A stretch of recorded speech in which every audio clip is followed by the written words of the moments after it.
கர்த்தருக்கு மிகவும் பிரியமான தேவ ஜனங்களே, இந்த ஞாயிறு விருந்திற்காக இயேசு கிறிஸ்துவின் நாமத்தில் உங்களை அன்புடன் அழைக்கிறோம். கர்த்தர் உங்கள் பட்சமாயிருக்க கர்த்தர் சொல்லும் காரணம் எசேக்கியேல் 36:9.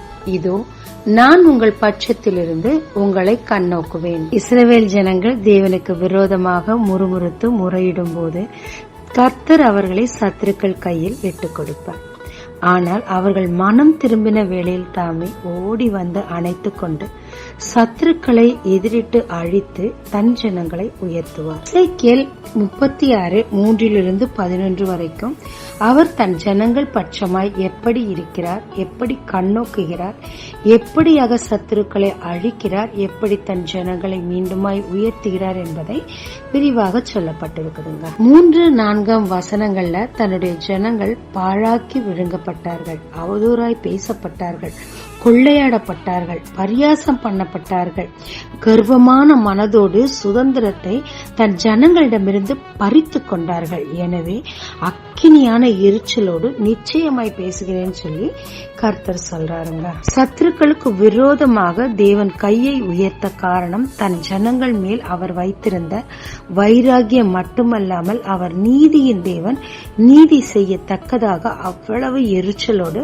சத்துருக்களோடு பேசுகிறார். எதிரிகளை அழிக்கவும் தன் ஜனங்களை ஆசீர்வதிக்கவும் வசனம் 7 பிரகாரமாக முதலாக தன்னுடைய கரத்தை உயர்த்துகிறார்.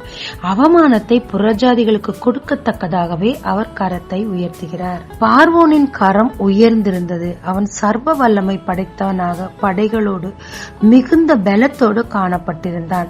அவர்களை எதிர்க்க இஸ்ரவேல் ஜனங்களுக்கு பலன் இல்லாதபடியினால் 430 வருடமாக அடிமைத்தனத்தில் கண்ணீரோடு மன அழுத்தத்தில் அத்தனை கொடுமைகளையும் அனுபவித்துக் கொண்டு இருந்தனர். ஆனால் அவர்களுக்கு மேலாக கர்த்தர் வந்து தன் கரத்தை உயர்த்தி தன் ஜனங்களை அவனிடமிருந்து விடுவித்தார். ஆண்டாண்டு காலமாக சத்துருக்கள் உங்களுக்கு விரோதமாக பேசி கொள்ளையடித்து உங்களை மனம் மடிவாக்கி கொண்டிருக்கிறாங்களா? அவங்களை எதிர்க்க உங்களுக்கு பலன் இல்லையா? அவங்களிடத்தில் பணபலம் அதிகமா இருக்குதா? கவலையே படாதீங்க. உங்கள் தேவன் அவர்களை பார்க்கிலும் பெரியவர். உலகத்தில் இருப்போனிலும் உங்கள் கர்த்தவர் பெரியவராய் இருக்கிறார். அவனுக்கு விரோதமாக உங்கள் பட்சமாக அவர் தன்னுடைய கரங்களை இந்த நாளில் உயர்த்துகிறார். இப்போது கர்த்தர் தன் ஜனங்களுக்கு செய்வது வசனம் 8 அவர்கள் சமீபித்து வந்து விட்டார்கள் என்று முதல்ல கர்த்தர் சொல்லுகிறார். ஆமாங்க, அதிகப்படியான கொடுமை நாம் அனுபவித்ததுனால கர்த்தரை விட்டு தூரமா இருந்திருந்தா கர்த்தர் நமக்காக எப்படி கிரியை செய்ய முடியும்? முதல்ல அவருக்கு சமீபமா வாங்க. உங்களுடைய ஆதி அன்புக்குள்ளாக திரும்பவுமா வரும்போது கர்த்தர் உங்களை கனி கொடுக்க செய்வார். வசனம் 8 தானே எல்லாமே கனி கொடுக்க காத்திருக்குது. என் ஜனங்கள் சமீபமாய் வந்து விட்டார்கள் சொல்லி கர்த்தர் அவ்வளவு மகிழ்ச்சியா உங்களை ஆசீர்வதிக்க ஆயத்தமாய் இருக்கிறார். 9 வசனத்துல அவர் பட்சமா இருந்து கண்ணோக்குகிறார். அவங்கள்ட்ட என்னென்ன குறை இருக்குன்னு சொல்லி அவங்கள முதல்ல பண்படுத்துகிறார். ஒரு இறுகி போன நிலத்துல எத்தனை விதை விதைத்தாலும் பிரயோஜனம் அல்ல. அந்த நிலத்தை ஆயத்தப்படுத்தி அதற்குரிய தண்ணீரை ஊற்றி விதை விதைக்கும் போது 100 தலையான பலன் கொடுக்கும். தன் ஜனங்களை தேவன் ஆசீர்வதித்தாலும் அந்த ஆசீர்வாதம் அவர்களோடு தங்கி இருக்கத்தக்கதாக அவர்களை பண்படுத்த வேண்டியதா இருக்குது.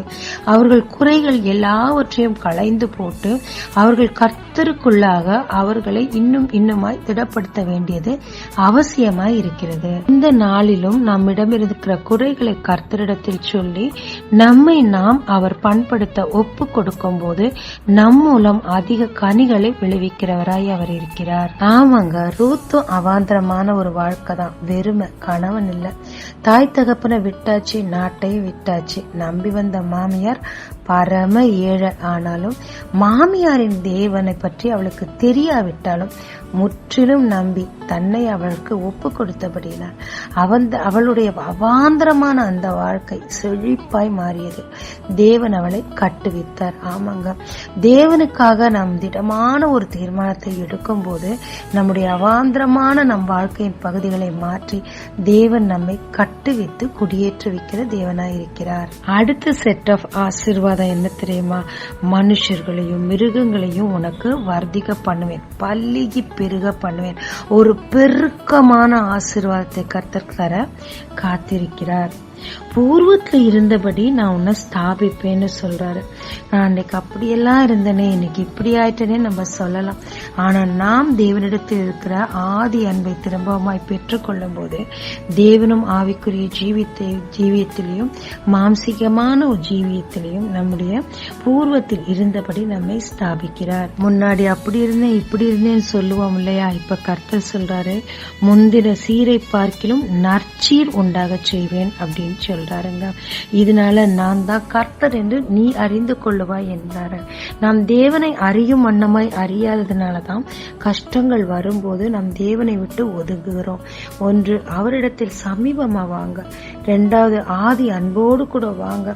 பண்படுத்த உங்களை நீங்க ஒப்பு கொடுங்க. அப்போது தேவன் இந்த 2 செட் ஆசீர்வாதங்களையும் நமக்கு கொடுத்து தானே கர்த்தர் என்று நமக்கு மட்டுமல்லங்க, அவர் நம் பட்சமாய் இருக்கிறார் என்பதை எதிரிகளுக்கும் சொல்லி நம்மை ஆசீர்வதிப்பார். ஈசாக்கு ஒரு தவறும் செய்யவில்லை. ஆனால் பொறாமை நிமித்தமாக அவருக்கு எதிரிகள் வந்து கொண்டே இருந்தார். அவர் கையிட்டு செய்யும் காரியமெல்லாம் நூறத்தனையாய் ஆசீர்வதிக்கப்பட்டது. எதிரிகளும் பெருகிக் கொண்டே இருந்தார். இவரும் விட்டு கொடுத்து கொண்டே இருந்தார். ஒரு நாள் வந்தது, கர்த்தர் அவர் பட்சத்தில் இருக்கிறார் என்பதை எதிரிகள் கண்டு அவரிடத்தில் வந்து மண்டியிட்டு உடன்படிக்கை செய்தனர். ஆனால் ஈசாக்கோ வர வர பலத்து பெருகிக் கொண்டே இருந்தார். ஆமாங்க, நாமும் தேவனிடத்தில் நம்மை பண்படுத்த ஒப்பு கொடுத்து அவருக்கு சமீபமாய் வந்து விழுந்த இடத்திலிருந்து எழும்பி அவர் நம் பட்சமாய் இருக்கத்தக்கதாக அவருக்கு பிரியமாய் நடக்கும் போது இப்படியாக வறட்சி நீங்கி பழுகி பெருக பண்ணி உங்களை நற்சீரோடு ஆசீர்வதித்து எதிரிகள் முன்பாக தேவன் உங்கள் பட்சமாய் இருக்கிறார் என்பதையும் நீங்கள் இன்னுமாய் தேவ அன்பை அறியவும் தேவன் உங்களுக்கு உதவுவாருங்க. ஜெபிக்கலாமாங்க. தேவரீர் என்னை வர்த்திக்க பண்ணி பழுகி பெருக பண்ணி என் சத்துருக்களுக்கு விரோதமாக நீர் போராடி என்னை வாழ வைக்க போறதற்காக உண்மை நன்றியோடு கூட ஸ்தோத்திரிக்கிறேன். தேவரீர் நானும் உம்மிடத்தில் சமீபமாய் வர, விழுந்த இடத்திலிருந்து எழுந்தி வர, என்னை பண்படுத்த என்னை ஒப்பு கொடுக்கிறேன். கர்த்தாவே, நீர் என் பட்சமாய் இருக்கிறபடியினால் சத்துருக்களுக்கு நீர் என் பட்சமாய் இருக்கிறீர் என்பதை அறிவிக்கவும் நான் உண்மை இன்னுமாய் அறியவும் இந்த சான்ஸை நான் பயன்படுத்திக்கிறேன். கர்த்தாவே, தயவாய் என்னை ஆசீர்வதியும். இயேசு மூலம் பிதாவே, ஆமென். இயேசு கிறிஸ்துவின் நாமத்தில் இந்த நாளில் உங்களை ஆசீர்வதிக்கும் ஜீசஸ் விஷன்.